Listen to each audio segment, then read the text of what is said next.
Good evening, everybody. Welcome to another episode of Catching Up with JB. On today's episode, I got the extreme honor to have Hayden boys basketball coach, Coach Dwayne Anthony, on. Coach is in his first year at Hayden High School. He spent the last 6 years at Topeka West High School, coaching under the legendary Rick Bloomquist. He, before that, grew up in Atchison, Kansas. Coach, welcome to the show. And thank you for having me. This is awesome. Coach, you grew up in Atchison and played at Atchison. What was it like playing there when the history of basketball talent is so strong? Oh man, it was beautiful. I'm proud of where I was from. Glad to be where I was from. My dad and my uncle Perry, they were real integral in helping me become a basketball player, and then just having that rich history. The Downing family, they were like blood family. They were just such an awesome family. Cougar and Parr were two of my biggest influences when I was younger. Which was Chick Downing's sons, and just being around Uncle Chick, man. Even though I wasn't able to play for him as my coach, by the time I came through, he had us in his younger camps, and just seeing all the tradition that came out of there from the '80s, when I was coming of age, was just made me want to be a basketball player, and it made me want to be the best one I could be, just with those influences. Coach, you spent the last 6 years coaching under Coach Bloomquist at Topeka West.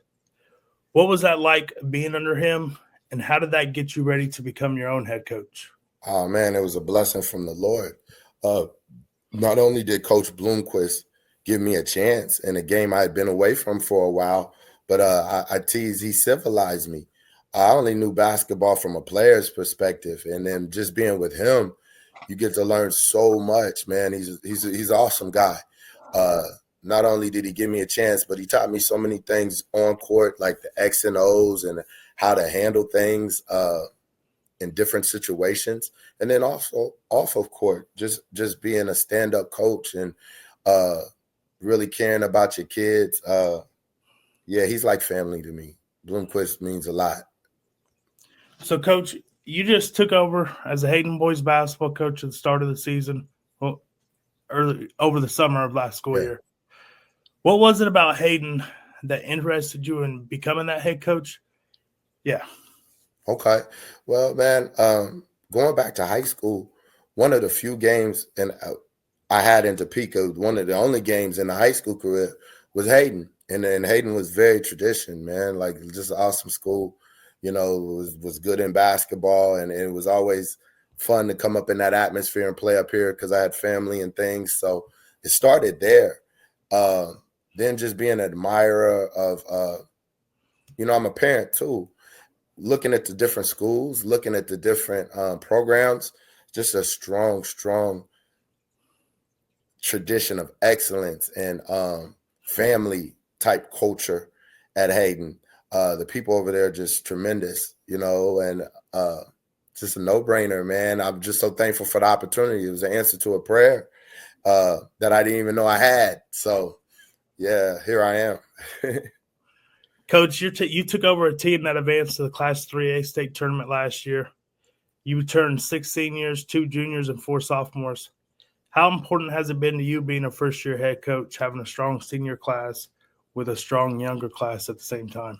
Extremely important. I'm very blessed. I have a great group of guys, and the mix that you pointed out is special. I have a group of guys that we're all elevating together. This is my first head coaching job, and this is a lot of them's first big varsity minutes or big high school minutes, just ranging from the freshmen to the seniors.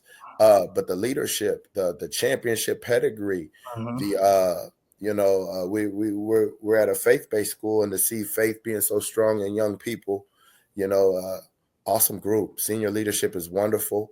My junior and sophomore classes, I'm very excited about. And then I have my freshmen, the one that's starting with me, that I'm very excited about. So just truly, I'm thankful. Coach, the baseball team won state last year. The football team's taken second place in state the last 2 years. How does that kind of gel together to build that winning culture to help you out in basketball?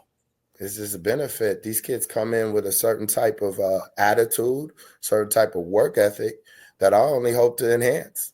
I love the pressure of excellence all around me because, that's going to help me try to be the best I can be every day. So I just applaud these kids and all that they do and the success they're having in high school in so many areas, and glad to be a part of hopefully making that true in basketball too.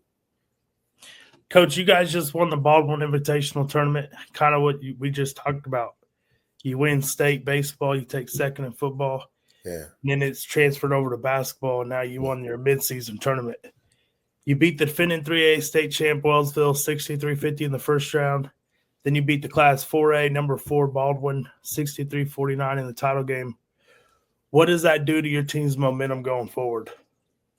Man, I hope that it just shows them a little bit of what they can be and what they could do, because I truly believe in them. This game and this season has a lot of peaks and valleys, and it's about just improving and growing in them, period.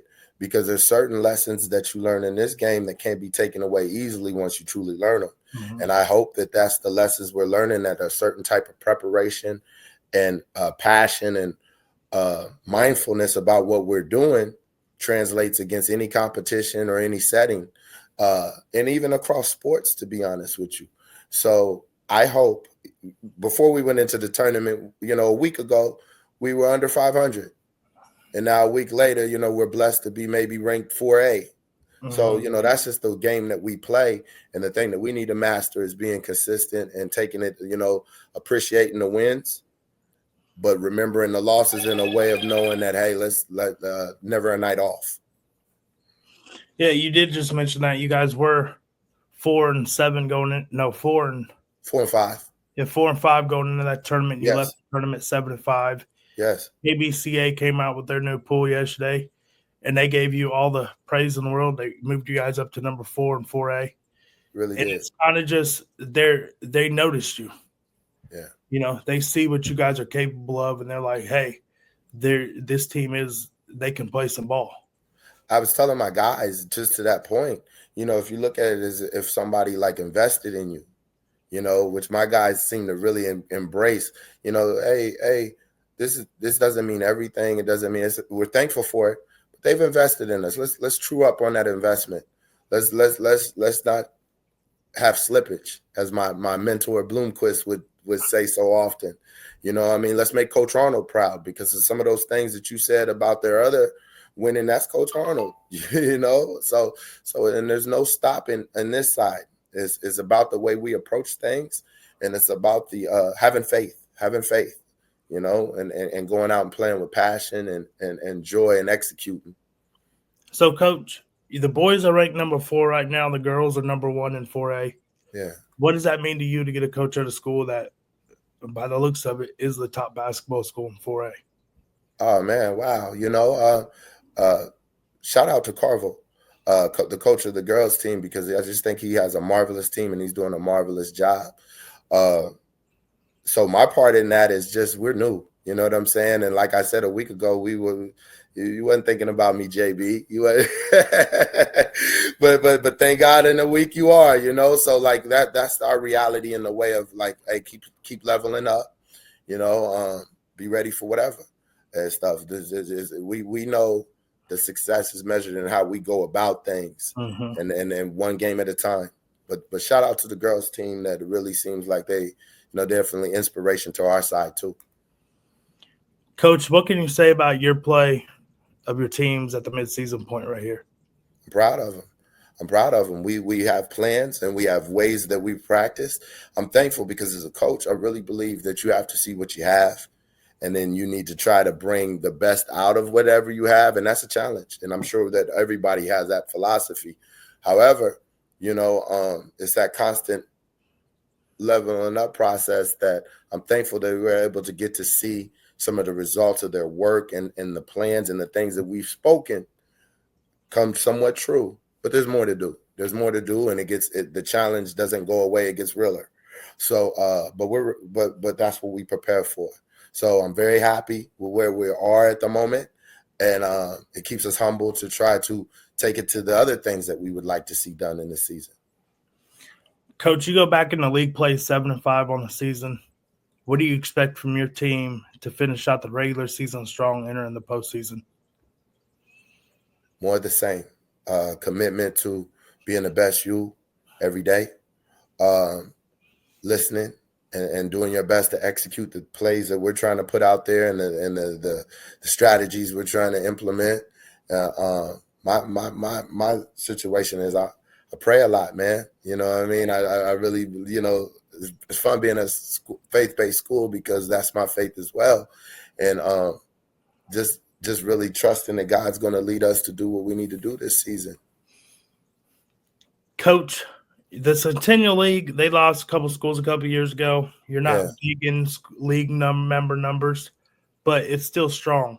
What do you feel about the Centennial League that makes it such a strong basketball league? Oh man, tradition and passion. You know that some of the bigger schools in the state, to be honest with you, great coaching, great families, and administrations that take pride in what we do. You know, yeah, it's grown a little smaller, but still that same feistiness that, you know, when it did have a few more teams. And then you can see too, you know, that it carries on, you know. So for the teams that maybe have left, you know, they take that same thing into other things, and we now we have several leagues that are like top notch in the state, and you know, it just is awesome because when you look bigger than even the local scene, you know, we're Kansas. So, you know, anytime that we can be competing at higher levels and stepping our games up across the state, that's good for us all. How do you feel playing against 6A schools gets your team ready? I love it. Just kind of every night. I love it. I love it. You know, we're in high school now, and these kids have basketball dreams. Some of them do, you know, or just dreams of any type of thing. And, you know, it comes a point where you can't dodge challenges and stuff. Yeah, you know, it's appropriate, and I want to play at the size of school we are and all those good things. But because this is where God has us, then this is where we bloom, you know, and we do, you know, good, bad, or ugly, this is how you get down. So 6A, you know, you see what that can do and some of the mystique that comes with those numbers and whatnot. So you take what God gives you and you make the most of it. Coach, your home games get loud. Yeah. What can you say about the atmosphere at your home games? Oh man, I love it. It's family. You know what I mean? That Hayden community has embraced me as family, and the home setting is just, you get a glimpse of what's real inside those walls. You know, there's a lot of passion, there's a lot of dedication, and I only hope to make it louder in there. You know what I'm saying? I hope to really deliver to our fans a quality product every night that they can be proud to come and want to bring a friend next time. Yes. Well, Coach, I just want to tell you good luck on the rest of your season. Hey, thank you. You got a big game out in Emporia tonight. Yes. Get a coach in front of the guy that gave you your big shot. So yes. Good luck. I hope everything goes good. Hey, I appreciate you so much. Thanks for having me, man. And God bless what all you're doing. Thank you. Take care.